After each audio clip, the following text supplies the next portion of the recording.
Ceci est une carte de la densité de population du Nevada. En la regardant, vous verrez qu'il n'y a vraiment que deux zones fortement peuplées dans l'État. Le long de la frontière ouest avec la Californie et dans le sud autour de Las Vegas, tout le reste est peu peuplé. Ce que vous voyez n'est pas le cas typique d'une division ville-campagne. Mais ce qui rend le Nevada unique, c'est la quantité de terres appartenant au gouvernement fédéral. Si l'on regarde une carte de toutes les terres appartenant au gouvernement fédéral dans le Nevada, un chiffre incroyable de 86% de l'État appartient à des agences fédérales, soit environ 57 millions d'acres. Mais pourquoi en est-il ainsi? Je veux dire, aucun autre État n'approche une telle quantité de terres appartenant au gouvernement fédéral. Pour comprendre cela, il faut remonter à la guerre de sécession lors de l'admission du Nevada comme État. En 1864, le Nord avait enfin pris le dessus sur le Sud. Le Parti républicain contrôlait fermement le gouvernement fédéral à Washington District de Columbia. Mais avec la présidence en jeu, les républicains ne prenaient aucun risque. Ils ont précipité l'admission du Nevada, acceptant le nouvel État seulement 8 jours avant le jour de l'élection, s'assurant ainsi qu'Abraham Lincoln obtiendrait 3 voix électorales supplémentaires. Mais il s'est avéré qu'il n'en avait même pas besoin. Avec les États du Sud exclus, Lincoln a remporté tous les États sauf 3. Dans la hâte d'intégrer le Nevada à l'Union, des raccourcis ont été pris. Un État devait normalement compter au moins 60 000 habitants pour être admis, mais le Nevada en avait à peine 40 000. L'État n'avait pas encore ses frontières fixes.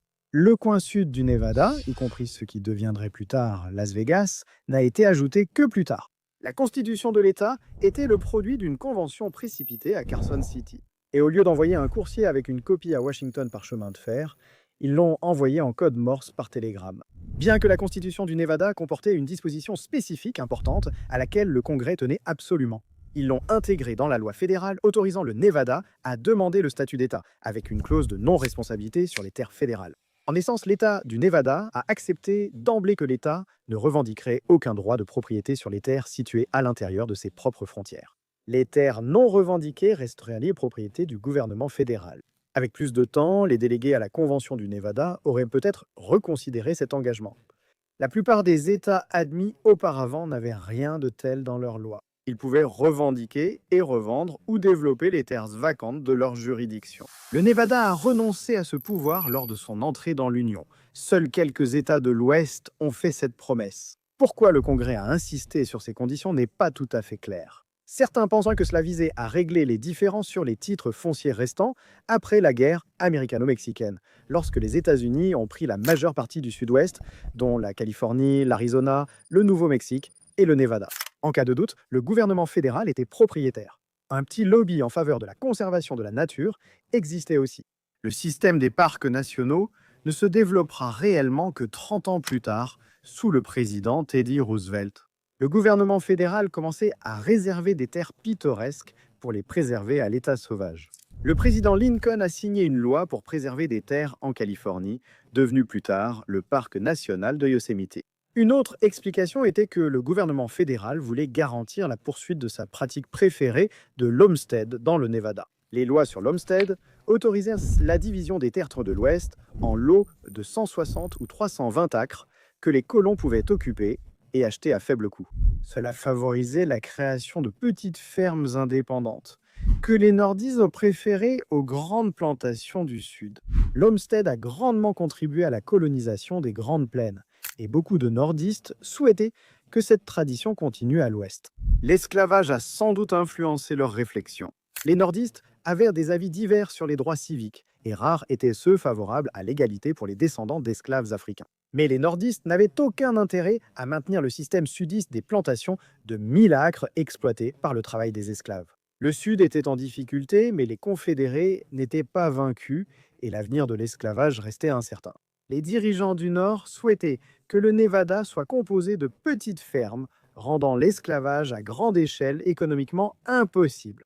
Mais le problème, c'est que les petites fermes n'étaient pas pratiques au Nevada, qui est très montagneux. Seul l'Alaska compte plus de sommets montagneux. Croyez-le ou non, c'est aussi l'État le plus sec de l'Union. Aucun État n'a moins de précipitations par mile carré. Le Minnesota, l'Iowa, le Nebraska, le Kansas. Tous ont été développés grâce à l'homestead. L'économie du Nevada devait changer de direction.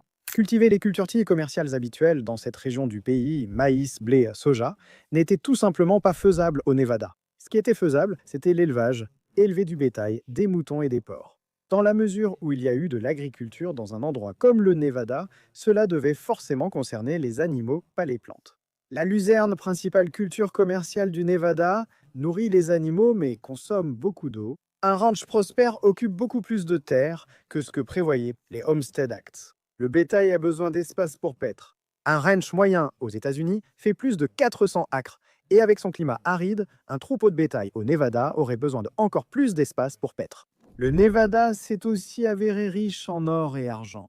Les mineurs voient l'immobilier différemment des agriculteurs ou éleveurs et ne cherchent pas forcément à acheter de la terre. Ils s'intéressent à ce qu'il y a en dessous.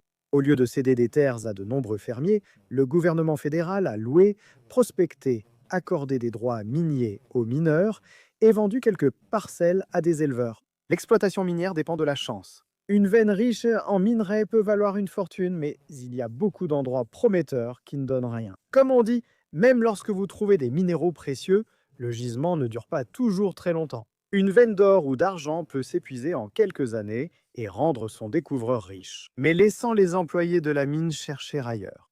Souvent des villes naissaient près de mines rentables, puis disparaissaient une fois la mine épuisée. Goldfield, Nevada, illustre parfaitement une ville champignon démontrant la précarité de l'économie minière du Nevada. En 1902, des prospecteurs ont trouvé d'importants gisements d'or près de la Californie, à 320 km au sud-est de Carson City. À l'époque, Las Vegas n'avait même pas encore été fondée. La ville, justement nommée Goldfield, est rapidement devenue la plus grande ville du Nevada. Des transformateurs de minerais d'or se sont installés. En 1906, Goldfield comptait 28 000 habitants. L'or n'était pas épuisé, mais quelques années après, les mineurs avaient extrait tout l'or accessible facilement. Ce qui restait était plus profond et les mineurs luttaient contre l'eau saumâtre souterraine. Cela, ajouté aux conflits sociaux, a rendu la plupart des mines d'or non rentables, entraînant leur déclin. Il n'y avait que 225 habitants en 2020, mais Goldfield ne va pas disparaître complètement. Elle sert de siège au comté d'Esmeralda, l'un des plus petits comtés du pays, avec seulement 730 habitants. Il appartient aussi à 98% au gouvernement fédéral. Pourtant, le modeste palais de justice sert de point d'ancrage à une petite communauté entourée de nombreux bâtiments imposants et vacants, comme l'ancien lycée et l'hôtel Goldfield. Fait étonnant, de nombreux propriétaires entretiennent encore ces bâtiments, espérant une possible réouverture des mines d'or. L'histoire de Goldfield montre que le cycle de l'exploitation de l'or et de l'argent rendait l'achat d'un terrain minier au Nevada très risqué. Le Nevada s'est resté peu peuplé pendant la majeure partie de son histoire. La construction du barrage Hoover dans les années 1930 a permis à Las Vegas de se développer en grande métropole. De grands casinos financés par des gangsters et proposant des spectacles de vedettes d'Hollywood sont devenus la colonne vertébrale de l'économie locale. Aujourd'hui, la région métropolitaine de Las Vegas abrite plus des 2 tiers des 31 millions d'habitants du Nevada. La deuxième plus grande région métropolitaine du Nevada, autour de Reno, à l'ouest, a commencé à croître à la même période. La renommée de Reno venait du fait que c'était le meilleur endroit en Amérique pour obtenir un divorce rapide. Grâce aux lois libérales du Nevada sur le divorce et aux exigences de résidence de courte durée, avant de déposer une demande, des hôtels et des appartements ont été construits spécifiquement pour loger les personnes en instance de divorce qui attendaient les 6 semaines nécessaires pour établir leur résidence et dénouer les liens du mariage. Ironiquement, le Nevada a été peuplé non par l'agriculture, l'élevage ou l'exploitation minière, mais par le jeu, le divertissement et le divorce. L'agriculture et la colonisation étant peu pratiques et l'économie minière imprévisible, la demande de terre était faible. Au Nevada, le gouvernement fédéral a finalement gardé presque tout l'État en sa possession.